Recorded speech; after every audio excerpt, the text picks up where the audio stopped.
Wounded Worlds and Luck and Loose Ends, now available on Amazon and coming soon to Audible. Links below.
We drove north.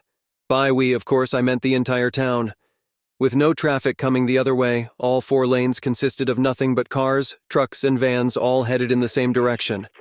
The radio was no help. The news, the EAS, they were all saying the same thing. A minor nuclear incident had taken place at the Black Mesa Research Facility as a result of actions from an unknown hostile force. Air traffic for the entire state had been shut down.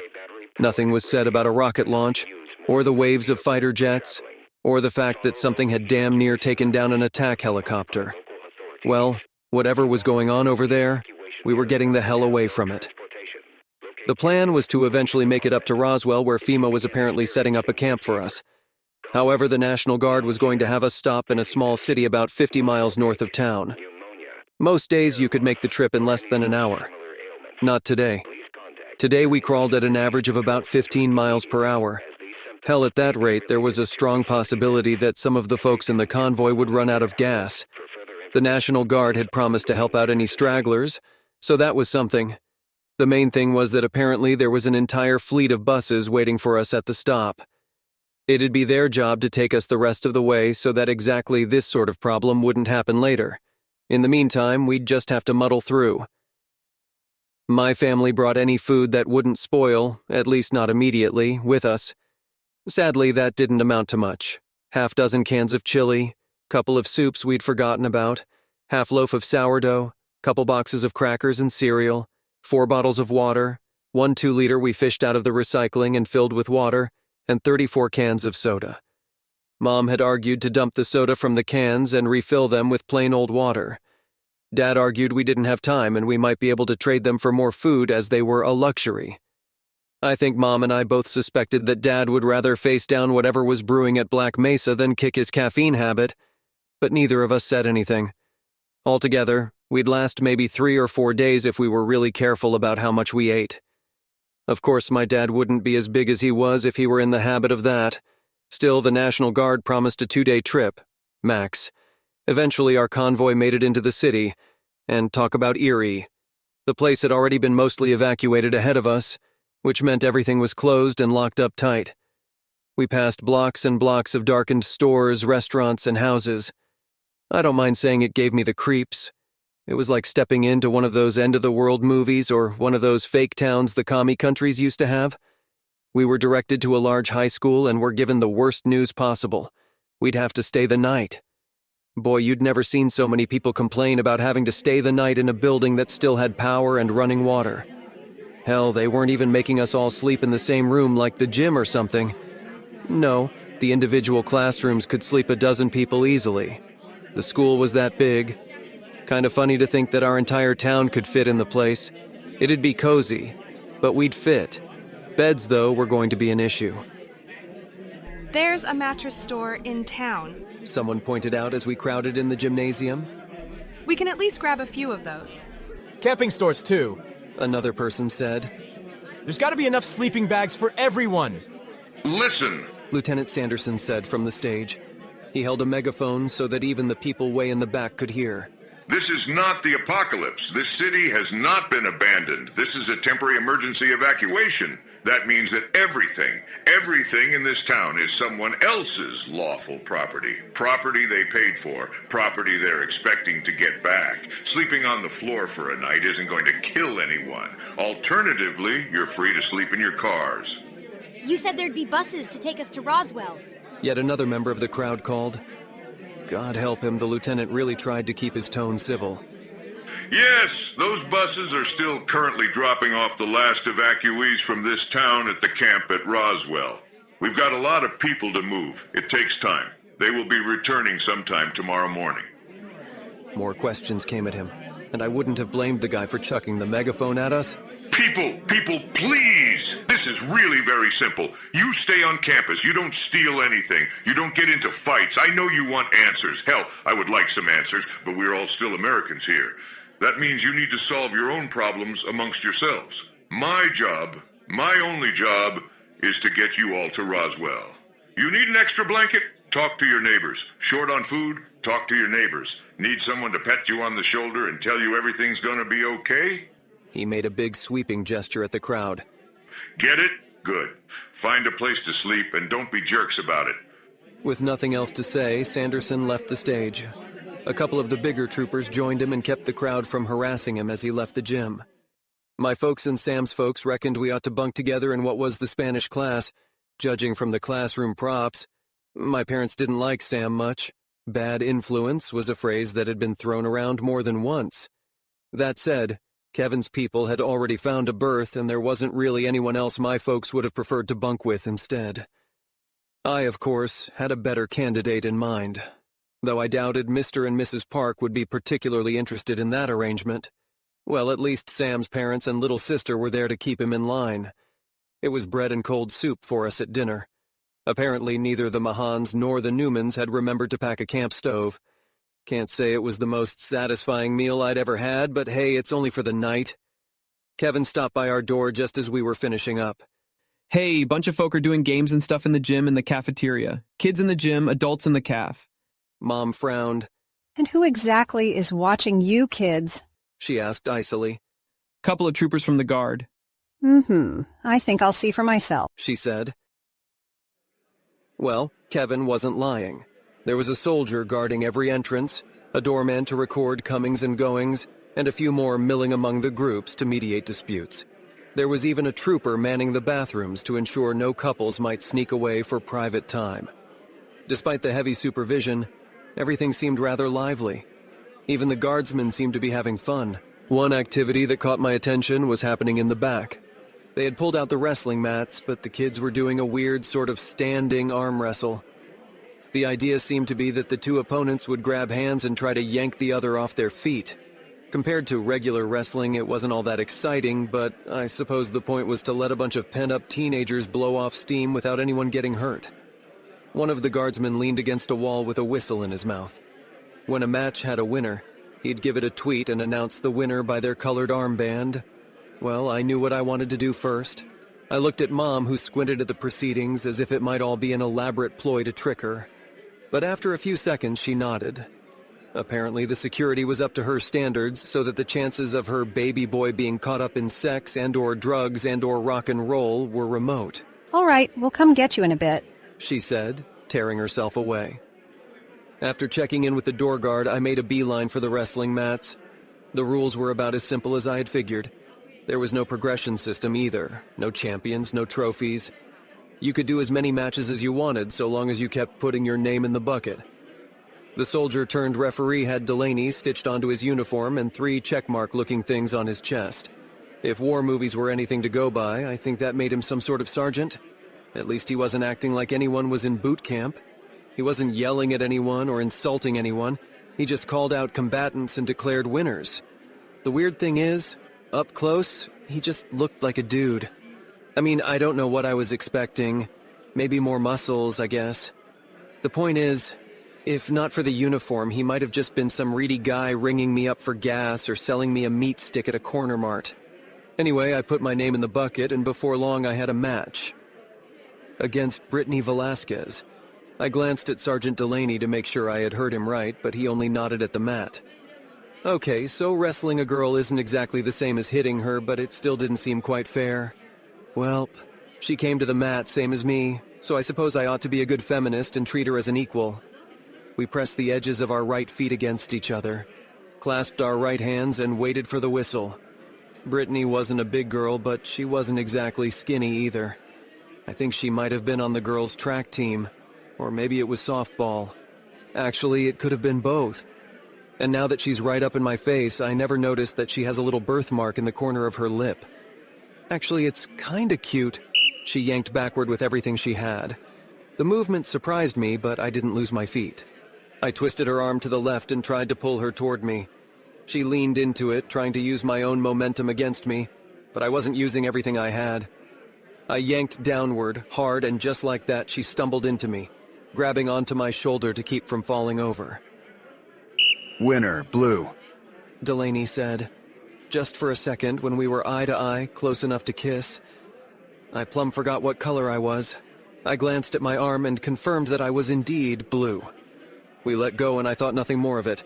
Pretty girl in my face. So what? It's a normal reaction to notice.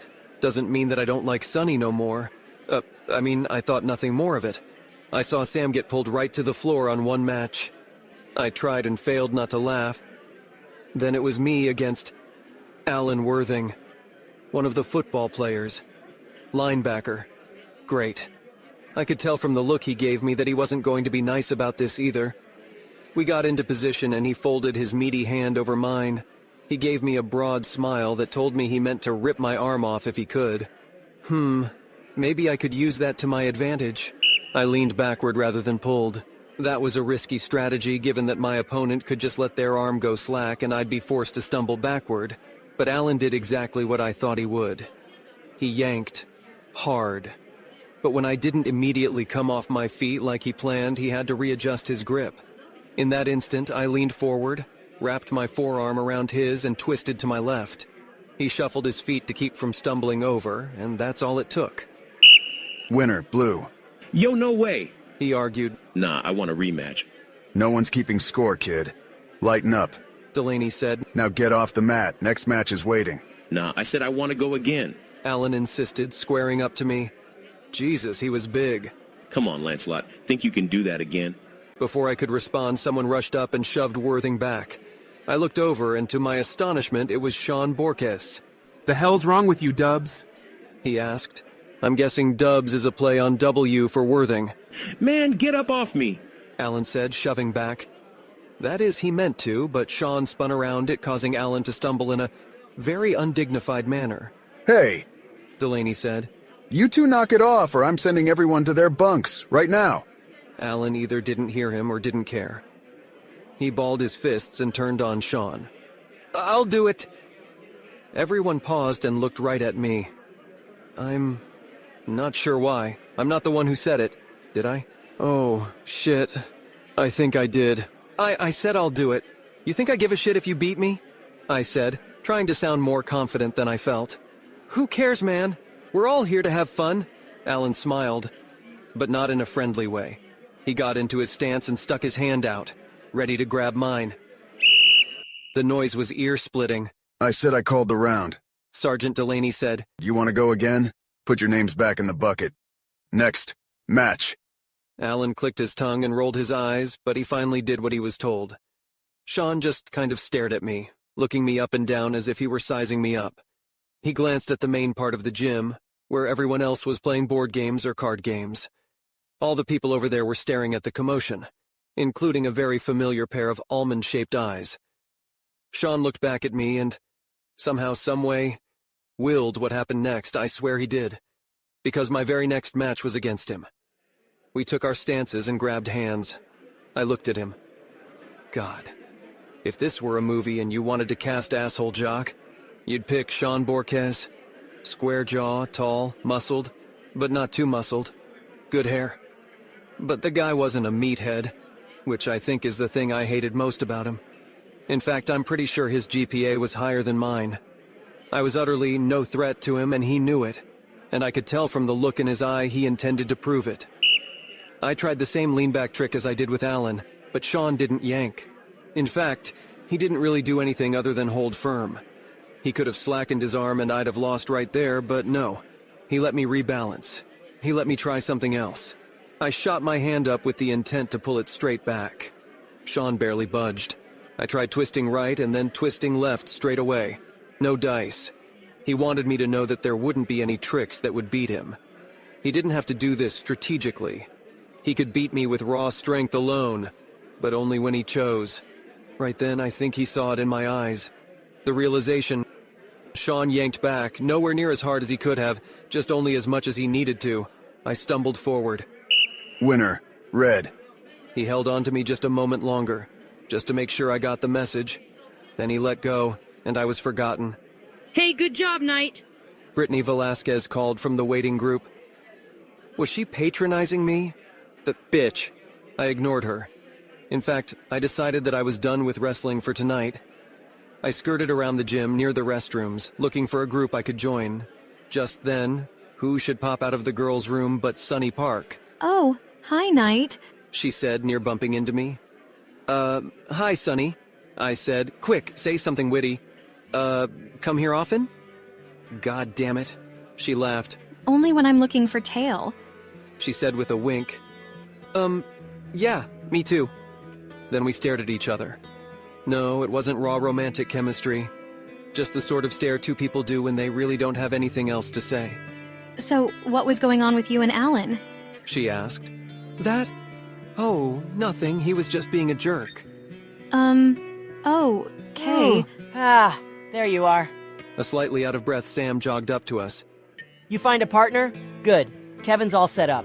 Wait, what are we doing? Sunny asked. Team game, but we need 4 people. I told Knight to go fetch someone who didn't mind getting their ass kicked. Excuse me? Sunny said. I said you and Knight are about to go downtown, sister. Sunny scoffed and looked at me. Are we going to let this jerk besmirch the good name of the Monday through Wednesday team of Ice Dream? I glanced at Sam and realized in an instant what he'd just done. Evacuation or not, end of the world or not, the bro code was still in full effect. No, I said with confidence. No, I don't think we will. And we didn't. But it didn't really matter. Just being shoulder to shoulder with her, close enough to smell the floral scent of her perfume, whispering suggestions into each other's ears, trash-talking our opponents together, that just tight enough hug she gave me when it was quitting time. It was just about the most perfect night I'd ever had. God, I almost wished this evacuation would go on forever. The gym was no fun at all the next morning, I'll tell you what. According to Lieutenant Sanderson, the buses from Roswell had been delayed, and it would probably be another day before we could leave. Some people pointed out that they had gas enough to make it to Roswell on their own, but Sanderson insisted that he was in charge for our entire town, and if something happened to them on the road, it'd be his ass in the sling. Of course, pumping enough gas for everyone from the local stations was out of the question, since that'd technically be looting. That's when the discussion moved on to when all this nonsense would be over. It was day 3, after all. Just what the hell was going on with these terrorists that the military couldn't get on top of it after 3 days? Whether he knew what was going on or not. The lieutenant couldn't answer, of course, so that was the morning briefing. Shut up and sit tight, peasants. The only weird thing that happened is that Sanderson asked for anyone with surgical training to talk to Sergeant Horowitz on the medical team. Not so weird in and of itself, but he asked for veterinary surgeons too. He didn't say why, and so far as I knew, no one had been injured. Maybe it was just one of their precautions. After the briefing, the guard at least opened the facilities and supplies in the cafeteria. I guess they figured that the school's food was bound to spoil regardless, and since it was all government property anyway, it wasn't technically looting if they were acting on the government's behalf. Well, so long as I'm not the one in trouble if there's trouble, that's good enough for me. Dad grumbled as he barely wiggled into one of the cafeteria's aluminum benches. The soldiers had been careful to portion out the food evenly from what was left in storage. Given that there would be no supply trucks coming anytime soon and that we'd all still be here at breakfast tomorrow, that left him with a much smaller meal than he was used to. We still had our own supply from home, of course, but why let that stand in the way of a good round of complaining? Ridiculous. He muttered at his plate of apple slices, powdered eggs, and sludgy oatmeal. You'd think with all the taxes we pay, they'd be able to whip up a decent meal. Oh, stop it, George. Mom said. What? I'm just saying. I'm sure they're doing the best they can. That's my point. If this is the best they can do, it's pathetic. They pull us out of our town with no kind of plan. They drop this pig slop in front of us and expect me to lap it up, thank them, and ask for seconds. Look at this. Hey. Look. Sam whispered at my shoulder as Dad opened up his throat throttle. Rumor is the teachers are gonna call us all in and do a sort of school away from school. Okay. Okay? He repeated as if I had lost my mind. If I don't get to do the stuff I want to do from back at home, I sure as hell ain't gonna do the stuff I don't want to do from back home. I glanced at my parents. Dad was still bellyaching his opinion about what the government ought to be spending his money on. He'd probably go all day if Mom let him. So, what? I asked. Not like there's gonna be anything else to do. Not here. Sam whined as he gave a quick look side to side. There's a whole town out there, though. He said, nodding out the door. Everything's closed. So what? We can still explore. Look around. And if the guard catches us? Sam scoffed. We shrug our shoulders and say, whoops, sorry. They're grunts, not cops. No one's gonna shoot us. No one's gonna slap us with truancy or anything like that. We'll get yelled at a little bit. So what? I toyed with what little remained of my food. Damn, but that breakfast had gone quick. Come on. Sam said in that tone he thought was ever so convincing. You really want to spend this whole field trip without having done anything the least bit interesting? I finished my plate, trying hard to talk myself out of the idea. Girls love a bad boy, you know. Maybe we could find a souvenir for your lady friend. I glared at him. That was a stupid, transparent, and completely unconvincing ploy. Still, was it any worse than yet another school day? Screw it, why not? I said. He smiled and patted me on the back. My man. Mom caught that instantly. She turned from Dad to squint at us. What are you up to? She demanded. Sam threw up his hands innocently. Nothing, Mrs. Newman. Just talking my buddy through some girl trouble is all. Well, I ain't seen any new girls in my house lately, Mr. Mahan said from further down the table. So I'd advise you do the opposite of whatever he says. I agree. Mom said, her eyes boring into Sam's soul. It's probably best to do the opposite of whatever Sam says, honey. Sam made some noises of fake outrage and said, Hey, Knight, keep breathing. I rolled my eyes and shook my head. Mrs. Newman, he's not listening to you, he said in the same tone kindergartners use when snitching on their classmates. You should listen to your mother, you know. Wait, doesn't that mean I should do the opposite since you said it? I replied. That's how I heard it. Mom made a disgusted noise. You boys are going to be the death of me.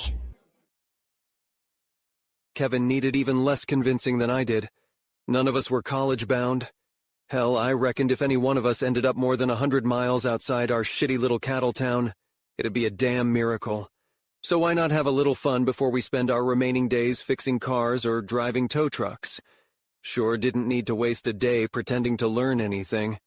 Of course, the guard had their own ideas about people leaving the campus. The parking lot was locked down tight. Even had a Humvee blocking the driveway. Actually, there was exactly one Humvee in the parking lot at all.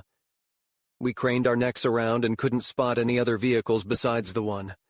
A couple of troopers stood by the Humvee, but they were more inclined to chat amongst themselves than really keep a lookout.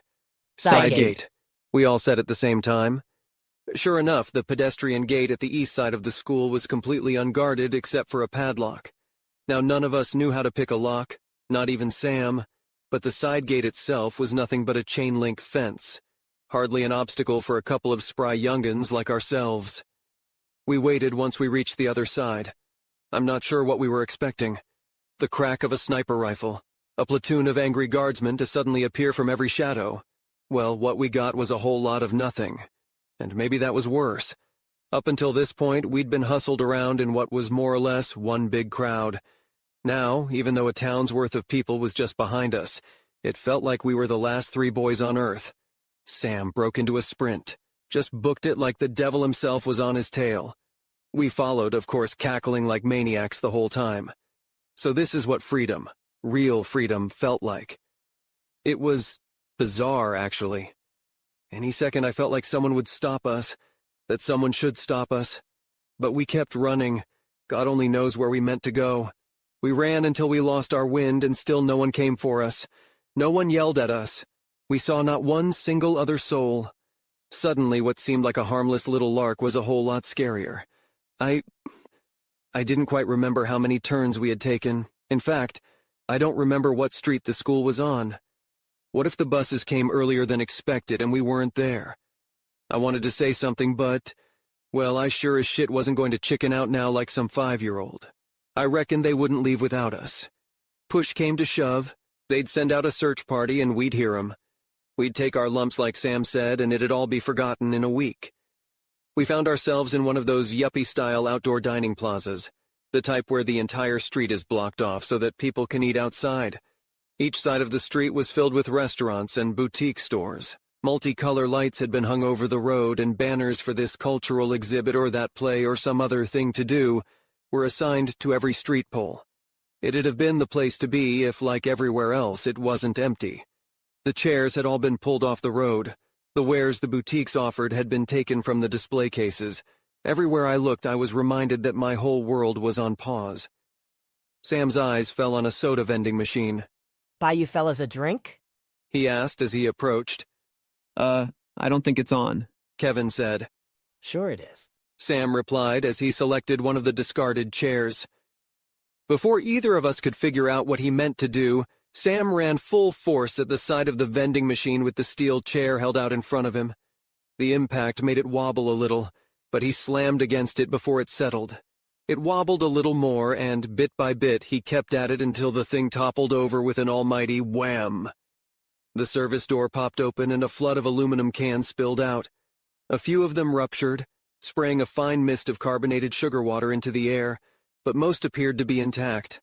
Sam selected one of the whole ones, caught my eye, and tossed it to me. I caught it and eyed it, not exactly sure that I wanted it. Sam's reputation for getting us into trouble was well earned. Most of the time it was harmless stuff, pranks, breaking curfew, and... Okay, I guess this wasn't that different from petty shoplifting, but it was just so... loud, and he just did it so... automatically. He didn't even think about it. Then again, it's not like there were any witnesses. We found a spot that suited us to enjoy our ill-gotten gains. I got over whatever scraps of guilt I might have felt and cracked the can. Instantly, I was showered in a torrent of overexcited soda. Right, should have seen that coming considering how I got it. Well, guess I'll have to throw this shirt in the wash. Oh shit. Suddenly I realized that my washing machine was 50 miles south of here, and it's not like the local high school would come equipped with a laundromat. Guess I'll have to make do with the 2 other shirts I packed. One of which was the shirt I got all sweaty from wrestling yesterday. Whoops. Kevin and Sam thought it was absolutely hysterical, of course, both of them being careful to pop tops at arm's length. Can't take you anywhere. Kevin chuckled.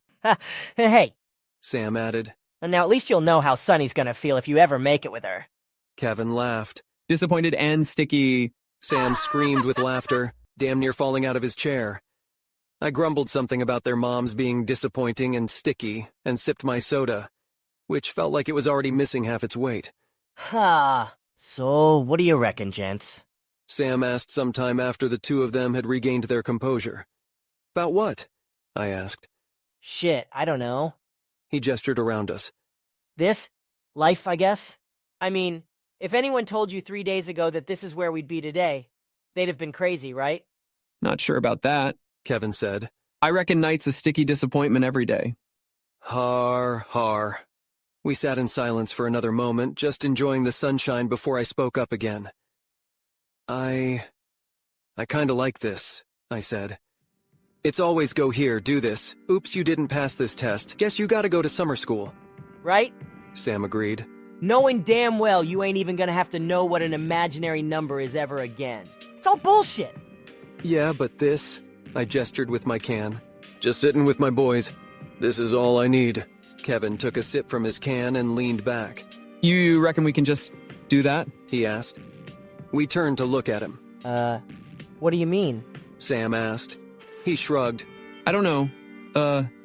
Like a bar, serve drinks, shoot the shit, rinse, repeat. We all thought about that. Didn't seem all that hard, really. Rent a space, stock some drinks, have people pay you to pour them out. I doubt a barman needed to know what a tympanic membrane was. I'm in, I said. Nah, not gonna work, Sam said. I raised an eyebrow at that. Usually he'd be the first to suggest some harebrained scheme, not shoot it down. He glanced between us as if his objection was the most obvious thing in the world. We can't serve drinks until we're 21, dummies. I don't think either of you have been held back that long. Okay, I had to give him that one. That's why I want to ship out. Yeah, the Army or the Marines or whatever got rules, sure, but that's not the plan. He took another gulp. The plan is, I want to look around, you know? Find me a place where I can live on a boat. If I don't like one spot, I can scoot on over to another. I felt my brows knit as the shadow of an idea came to me. You figure you can serve drinks off this boat? Sam paused, considering. Well, he said, and that was answer enough. Did we just agree to enlist and buy a barboat? Kevin asked. We sat there for a second. Then I offered my can for a toast. My friends chuckled and tapped our sodas together. We all took a long sip, crushed our cans, and tossed them on the ground. We were guilty of far more than littering at this point after all. So, do either of you remember how to get back? I asked. There was a pause, which did not exactly build confidence. Hang on, Kevin said as he hopped out of his chair. Before I knew what was going on, his shirt was off and wrapped around one of the light poles. He used the shirt to help him shimmy his way up. I didn't want to think about what we'd do if it ripped. But he made it all the same, perched himself on the spar and had a look around. Yeah, I see it, he called. We didn't actually go that far. We could probably make it in 15 minutes. No point in stopping now, huh? Sam said. Wait a minute, Kevin continued. He was looking in another direction now. I think I see where the rest of the guard went, he said. They're all clustered by... I think it's a hospital. In that moment, Sanderson's request for surgery specialists popped back in my mind. You think they're looting supplies? Sam called. Can't tell from here. Sam turned to me as Kevin did a fireman's slide back down the pole. Want to check it out? Are you going to care if I say no? Sam smiled and slapped me on the shoulder. The soldiers did a whole lot of nothing much for a while. Occasionally one would speak into a radio, wait for an answer, and go back to milling around. They sure didn't seem to be particularly worried about if maybe a trio of delinquents might be spying on them. This was lucky for us, as we were able to approach unseen by sticking to the outer wall and poking our head around a corner that also offered plenty of cover if we needed to duck back. Kevin was right. They had parked their trucks and Humvees at the local hospital. We were close enough to recognize some of the guardsmen. They sure didn't seem to be looting. No, they seemed to be waiting. Turns out that was correct. After a while, a radio message came through that got all the men there excited about something. They grabbed their rifles, sent someone off to run into the road, and just seemed to be getting ready for something. Then it happened. A massive truck and a vehicle Sam insisted was called a Bradley rolled onto the road. The Bradley led the truck as they turned into the hospital parking lot. Once they stopped, a hatch on the back of the Bradley popped open, and a squad of troops poured out. Except these weren't guardsmen. They were... I don't even know what they were. Their uniforms weren't the desert camo of the guard, but were a sort of dirty charcoal pattern. Most had their faces covered by gas masks and freaky-looking goggles. And they were big. These were soldiers who cracked skulls for a living, not reedy-looking guys like Delaney. One of them wore a black beret and chomped at a cigar. I guessed by the way he carried himself that he was in charge. After about a minute, Lieutenant Sanderson exited the hospital. I was surprised to see that he had a couple civilians in tow. I was even more surprised to see Mrs. Park. What the hell was she? Oh, right. She worked at the vet. I guess she was one of the veterinary surgeons Sanderson asked for. Sanderson offered the salute first, which I'm pretty sure means Black Beret is in fact in charge. I couldn't hear their conversation, but it went on for quite a while. He then waved over the civilians and had a talk with them. Throughout, the civilians kept looking at each other, but Black Beret wasn't interested in a lot of questions. Eventually, he gave a signal to his men and they approached the back of the big truck with rifles aimed. A couple climbed in, then came out with a person on a stretcher. The guys kept their guns pointed at the stretcher, never moving their barrels from their target as they approached the doctors. Yo, it's gotta be one of the terrorists, Sam whispered. It was hard for me to tell much about the, patient. His clothes were soaked in blood, so there wasn't much I could make out. When the doctors saw him, one of them fell backwards on reflex. Mrs. Park, in particular, covered her mouth, her eyes wide. I was sore tempted to rush over and see what all the fuss was about. The universe spared me that, though. I saw all I needed to when a small jostle caused the patient's arm to dangle off the stretcher. At first I thought his hand was covered in blood like the rest of him, but that wasn't it. There just wasn't any skin on his hand to keep the blood in.